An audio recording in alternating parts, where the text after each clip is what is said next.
في كتاب One on One Essays That Will Change the Way You Think فتح عينيا على حاجات احنا فعلا كنا ضاغطين نفسنا بيها في سن العشرين، وللأسف ما كانش ليها أي معنى. الحاجات دي كانت سبب في ان احنا نحس ان احنا مش مبسوطين في حياتنا، نحس ان احنا دايما بنجري ومش فاهمين بنجري ليه، وكانت سبب في تعاسة كتير قوي مننا. تعالى اقولك ايه الحاجات دي علشان تاخد بالك منها وما تقعش فيها وتعيش سنين العشرينات دي بحلاوتها من غير اي ضغوطات. اول حاجة ودي اكبر حاجة كلنا ضاغطين نفسنا بيها، وهي ان انت محتاج تكون احسن حاجة في كل حاجة، وان انت لو ما عملتش كده القطر هياخدك ومش هتلحق نفسك، وبتحس ان انت على طول بتجري، بتحس ان انت مش عارف اصلا انا بجري ليه، بس انا المفروض اجري وخلاص، وتحس ان انت مضغوط جدا. طبعا دي اكبر كذبة ممكن اي حد يكذبها عليك، وهي ان انت محتاج تبقى بيرفكت ومش عارف تكون بيرفكت. والطبيعي ان انت مش هتكون بيرفكت، لان ان احنا نوصل للمثالية في كل حاجة دي حاجة مش موجودة اصلا. فاللي انت محتاج تعمله ان انت اعمل اللي عليك وبس، وربنا هو اللي هيحطك في المكان اللي انت فعلا عايزه والمكان الاصلح لك. تاني حاجة وهي ان احنا لسه صغيرين والعمر قدامنا، فاحنا براحتنا نعمل اللي احنا عايزينه. احنا محتاجين نأجل حاجة لبكرة، مش مهم أجلها. محتاجة أجل هدف معين، مش مهم أجله سنة سنتين.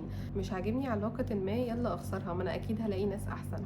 في حد مضايقني، يلا مش مهم، أنا مش المفروض إن أنا أعاتبه، أنا هبعد عنه على طول.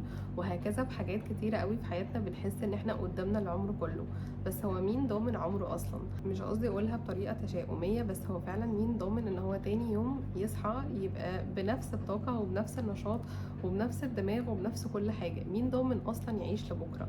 فدايما على قد ما هي حاجة حلوة ان احنا لسه صغيرين وقدامنا الحياة، على قد برضو ما نستغناش عن العلاقات ومتخيلين ان لسه العمر قدامنا.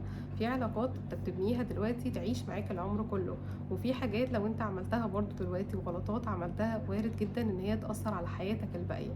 فحاول ان انت على قد ما انت لسه صغير وقدامك عمر وقدامك حياة، ان انت برضو تبقى فاهم ايه الحاجات اللي انت محتاج تتمسك بيها، ايه الحاجات اللي محتاج تنجزها دلوقتي عشان دي اللي هتأثر عليك بعدين. تالت حاجة وهي انا شفت ناس كتيرة قوي بيعملوها، وهي ايه المشكلة لما اغلط واذيه؟ ما انا صغير ولسه بتعلم. لا، لو انت بتتعلم على حاجة عليك انت فبتغلط لحاجة تأثيرها عليك انت، ما عنديش اي مشاكل، ودي حاجة كويسة، وانت بتتعلم لنفسك علشان على الاقل بعد كده تبقى عارف ايه القرارات اللي هتاخدها لنفسك.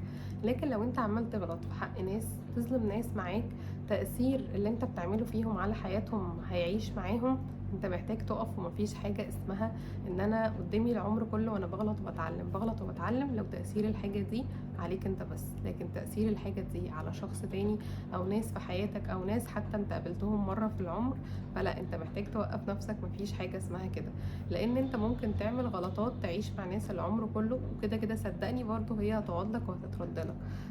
احنا صغيرين وبنتعلم، بس صغيرين وبنتعلم وعادي، مفيش مشاكل لو حاجة علينا احنا او حاجة العائد بتاعها علينا احنا، لكن ما يكونش عندك الأريحية ان انا عادي اظلم شخص قدامي ما انا صغير وبتعلم. مفيش حاجة اسمها كده، لان هيجي عليك وقت مش هتفهم اصلا انك غلط، ومش هتفهم اصلا ان انت ظلمت الشخص اللي قدامك. رابع حاجة ودي اخر حاجة، وهي ان انت لو تعرضت لصدمة او موقف شديد قوي في حياتك، مفيش حاجة اسمها انت محتاج ان انت يلا تقوم بسرعة. مفيش حاجة اسمها انا محتاج ان انا اتخطى اللي انا فيه ده يلا بسرعة. لا، ادي لنفسك الوقت، ادي لنفسك كل الأريحية اللي في الحياة ان انت تعيش الحزن ده او تعيش الفقد ده ايا كان ايه نوعه او ايا كان ايه شكله. وما تسمعش لاي حد يقولك العمر بيجري يلا بسرعة. مش معنى ده طبعا ان انت تقضي حياتك سنين ان انت واقف في النقطة دي، لا، ما انت كده برضو غلط.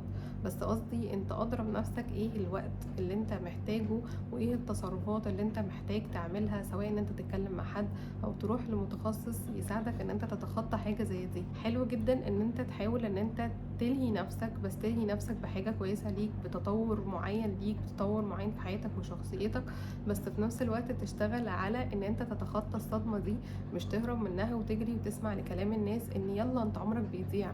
مفيش حاجة اسمها كده، لان لو انت عملت كده صدقني هيجي عليك وقت هتظلم نفسك، هتظلم شخص معين في حياتك، هتبقى دايما حاسس ان انت مش متزن.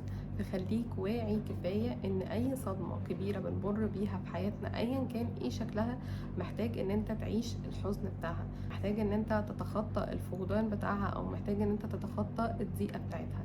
فخد وقتك في كل حاجة، بس برضه ما تخليش وقتك ينسيك عمرك عموما. انت خد وقتك بمعنى ان انت تشتغل على نفسك، تشتغل على اللي انت محتاجه، تتكلم مع حد متخصص لو الموضوع استدعى حاجة زي كده. كلمتي الأخيرة كالعادة وهي ان احنا اوقات كتيرة قوي بنحط نفسنا تحت افكار ومعايير بنسجن نفسنا جواها، وبنمشي حياتنا كلها بناء على الأفكار والمعايير دي، وبعد فترة كبيرة طبعا والعمر يعدي بينا نكتشف ان أفكارنا ومعاييرنا كانت غلط. فدايما خليك على أتم الاستعداد ان انت تبقى عارف انا أفكاري ومعاييري دي صح فعلا ان انا امشي عليها، طب ايه اللي محتاج اغيره، طب ايه الحاجات اللي انا محتاج ان انا مسجنش نفسي جواها، وايه الحاجات اللي انا محتاج ان انا ابعد عنها. لان صدقني أفكارنا ومعاييرنا بتكون على قد ما أوقات كتيرة بتكون احنا متخيلين ان هي صح، على قد ما اوقات كتيره بنكون سجن احنا مسجونين جواه ومش حاسين ان احنا في سجن اصلا. المشكله ان السجن اللي احنا بنعمله لنفسنا ده بيكون سبب تعاستنا وعدم انبساطنا، ونقعد نسال نفسنا هو احنا مش مبسوطين ليه؟ انت ببساطه مش مبسوط لان كل حاجه في افكارك او معظم الحاجات في تفكيرك مش صح. خد بالك الحياه هي مره واحده بس، على قد ما فيها صعوبات على قد ما هي فيها حاجات حلوه.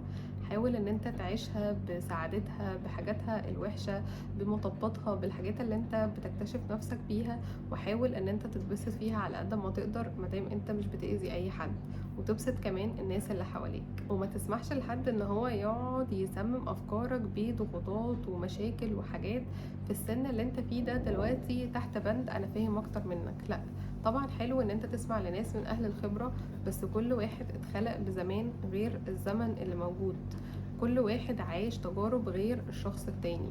اسمع للناس اللي حواليك، بس اعمل فلتر برضو لكل حاجة، هل دي مناسبة لحياتك ولا مش مناسبة لحياتك. وبلاش نضغط نفسنا في السن ده لانه هو اصلا صعب بما فيه الكفاية، فنحاول ان احنا نهون على نفسنا فيه. اشوفكم يوم تاني ان شاء الله.